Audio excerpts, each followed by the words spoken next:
November 28th, 1941, 40 kilometers west of Moscow.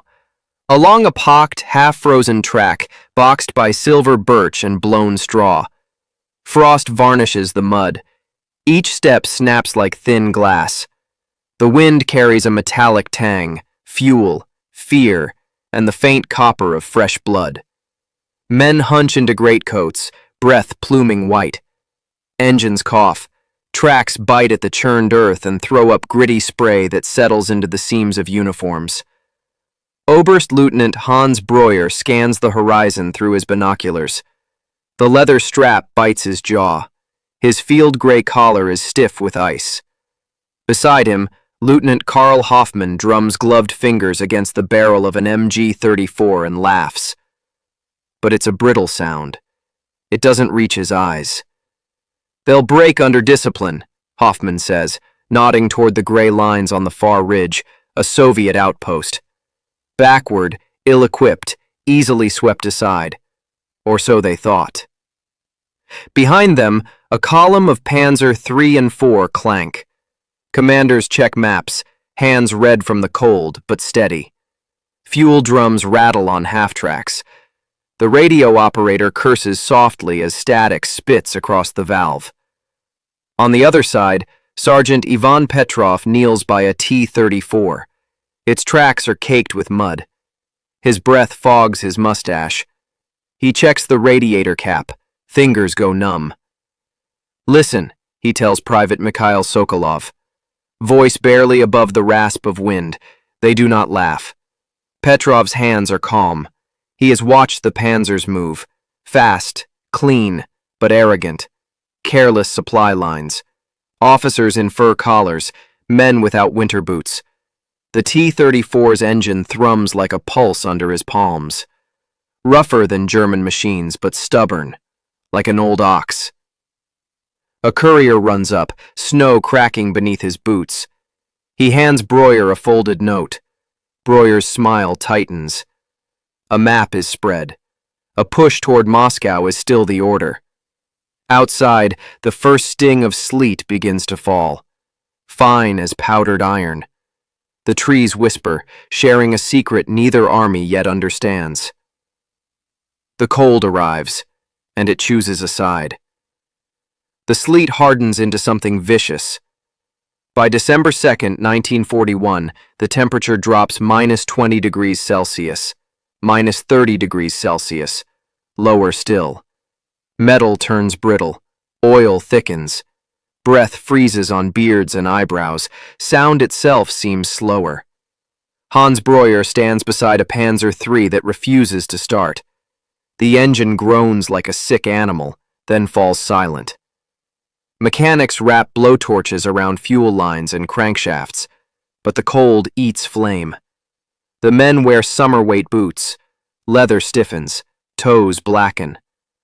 One gunner, barely 20, breaks down, weeping. His fingers won't bend to load a magazine. Yet the order is always the same: forward. Hoffmann mutters that Moscow is close enough to walk to, but even he cannot laugh. Snow blinds their advance. Tracks slip. Fuel trucks fall behind. And the Russians, they do not retreat. Sergeant Ivan Petrov watches from a tree line. The German column stalls. The T-34 beside him rumbles to life. Its oil refuses to freeze. Russian crews wrap in sheepskin, fur boots, quilted jackets. Sokolov stamps his feet. "Winter is ours," he says. Not pride, only truth. Soviet ski battalions, white as snow, move like ghosts. They carry PPSH-41 submachine guns, simple mechanisms that laugh at the cold. They hit fuel depots first. One burning drum can strand an entire battalion. On December 5th, the first counterattack strikes. Not with the roar of artillery, not with tanks, but with a whispering hiss of hundreds of skis cutting across frozen ground. Germans do not see them until inside the lines. Winter has chosen a side. Before dawn, December 6th, 1941. The horizon glows faintly blue. Cold steals breath before sound. Wind drags grains of ice like sandpaper. Hans Brewer hears it before he understands, a soft flutter like fabric brushing snow. Shapes emerge from the tree line. Soviet infantry in white camouflage pour forward. Too fluid, too silent. Ski troops glide low, rifles poised. Infantry on foot, boots packed in felt and wool, faces masked in frost. Officers shout orders short and sharp. Sound cracks the air like splitting timber. Hoffman swings his MG-34 into position. "Range 200, he barks. Fingers slip, then squeeze the trigger. The gun spits fire, then chokes. "Scheisse!" He hammers the receiver. Nothing. A Soviet squad closes in. Sergeant Ivan Petrov's voice is calm. "There. 2 rounds, then move." Sokolov fires. Hoffman falls backward. Snow puffs around him like flour. Eyes frozen open. Brewer orders the panzers to counterattack. Tanks, half dead in the cold, lurk and growl. One sputters before it clears the road. The T-34s roar forward. Ugly, crude, stubborn. Perfect for winter. Armor deflects German shells. One smashes a wooden barricade, splinters spraying. Commander stands half out of the hatch, coat snapping like a banner. The Germans realize this is not the same enemy from summer. Snow is no longer landscape, it is a weapon. The long retreat and the forest that watched. By December 9th, the German advance reverses. What was a confident march becomes a drag across a white desert stretching to eternity. Hans Brewer walks at the front. Wind scours his face until it feels carved from wood. Frost clings to eyelashes. Behind him, men stumble, from exhaustion, or because feet are numb blocks wrapped in frozen leather. Supply trucks freeze, engines lifeless lumps of steel. Horses collapse. Steam rises, only long enough to show life leaving them. Ammunition crates abandoned, radios silent. A battalion that arrived with music and banners moves like ghosts. At dusk, the trees appear, dark, tall, watching. From between the trunks, the Soviets return. Sergeant Ivan Petrov raises his hand. Riflemen move forward, patient, calculated. Winter itself guides them. One German soldier drops to his knees, not wounded, cold. Brewer hauls him upright, eyes empty. Something breaks inside Brewer. This is not a battle. It is a stripping away, layer by layer, of everything the German army believed invincible. Soviets fire only when necessary. Each shot cracks the forest like snapped bone. Each finds a target. The Germans begin to run. But you cannot outrun winter.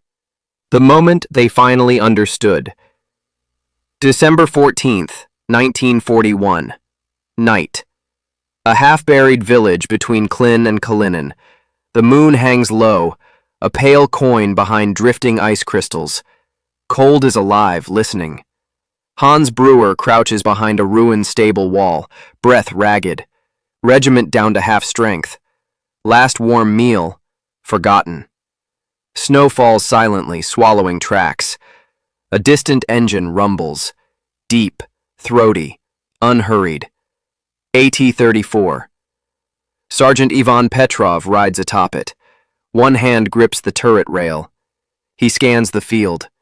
Every rise, every drift, every frozen creek familiar. They have grown up in winters like this. Some walked in snows chest deep. Sokolov dismounts, moves ahead on foot, pauses, listens. Germans close, sluggish, too loud, desperate, like a wounded animal burrowing for warmth. Brewer hears footsteps crunching snow, raises his pistol, hand trembles, cold steals steadiness. Petrov steps into view. 2 soldiers, outlined by moonlight and frost. Neither moves, neither speaks. What passes between them is not hatred. It is understanding. One believed victory inevitable. One knew from the start that winter is older and stronger than any army. A flare arcs from the Soviet rear, sky blood red. Gunfire erupts, brief, scattering shots. Night swallows sound. Meaning lasts longer than any volley. Across the Eastern Front, Leningrad to Moscow, the German army finally realizes they have not invaded a country. They have invaded a season. And the season fought back.